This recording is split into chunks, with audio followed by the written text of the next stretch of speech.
Right, guys, Gemini back with another video. And if you were a professional wrestling fan of WWE in the early 1990s, this one might strike a nerve with you. You might remember this. Back in 1993, the WWF, quite frankly, was struggling with Yokozuna as its World Heavyweight Champion. 93 was a down period in the WWF. I mean, you had some stars up there. I mean, you had Bret the Hitman Hart and Lex Luger, and you were just starting to get Owen established, and Yokozuna was your world champion, and, the show was, so-so in 93. So in early 94, Vince McMahon, gets with his people up in the office in Stamford, and he decides that he's going to get something new going. He's going to get the new generation of wrestling going right at WrestleMania 10.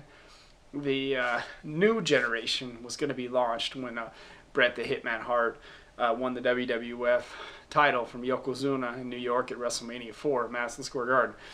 And I'll never forget, Bret standing up in the ring with all the wrestlers holding them up on his shoulders. And you could hear Vince McMahon, he was really selling the hell out of this. He was on the commentary. He's like, "This is the blast off of the new generation. Bret the Hitman Hart will lead the WWF and the new generation." He's going crazy. He's super selling this a whole new generation thing. And we saw this for like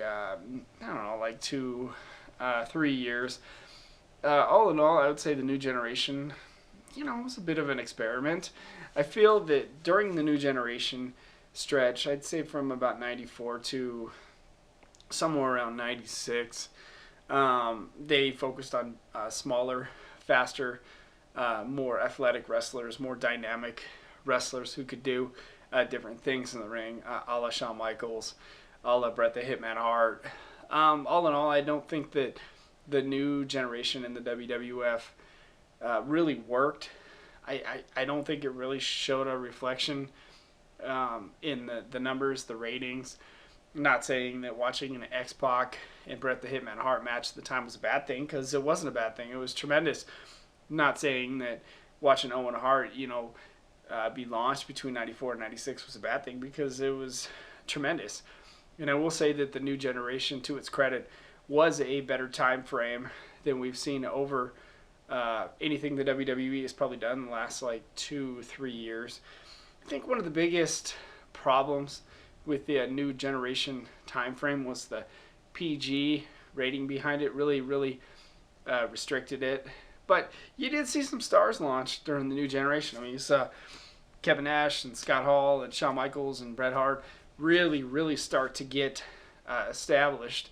And Lex Luger was up in there, and the British Bulldog, and Owen Hart. All in all, the PG rating really held the new generation back.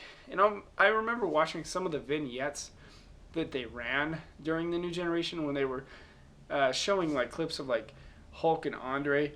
That was then, and they would play this old dinosaur music for Hulk and Andre. That was then, and then they would show the clips of the new generation faster with this dynamic, high-paced, crazy tech music that would make the new generation sound really good, and it would make the old wrestling sound somewhat bad.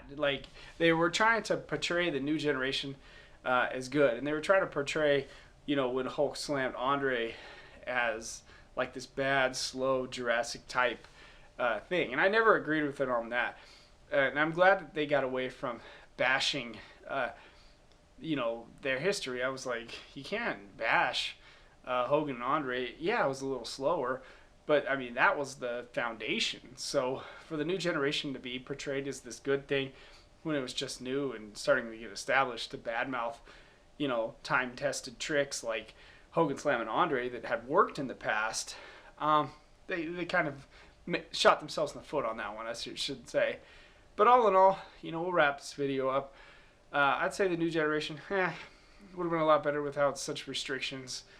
I mean, all I have to do to say about the new generation, guys, is just take a look at the 1995 Royal Rumble with all the jobbers in there. Yeah, thank God Shawn Michaels won, because the 95 Rumble was just filled with jobbers, and this was right in the peak of the new generation. And they did a lot of corny stupid stuff, like the In Your House pay-per-views in the 90s. 95 specifically were some of the lowest rated WWF pay-per-views of all time. People to this day still say WWF 1995 King of the Ring was terrible, and I'm not going to disagree with them. When Mabel went over, they did a lot of corny ass stuff. So New Generation, so in my view. So leave your comments below and your thoughts on the time frame between 94 and 96 with the WWF New Generation. I'm kind of glad they got away from it and they haven't revisited it. I'm Gemini. Thank you for listening.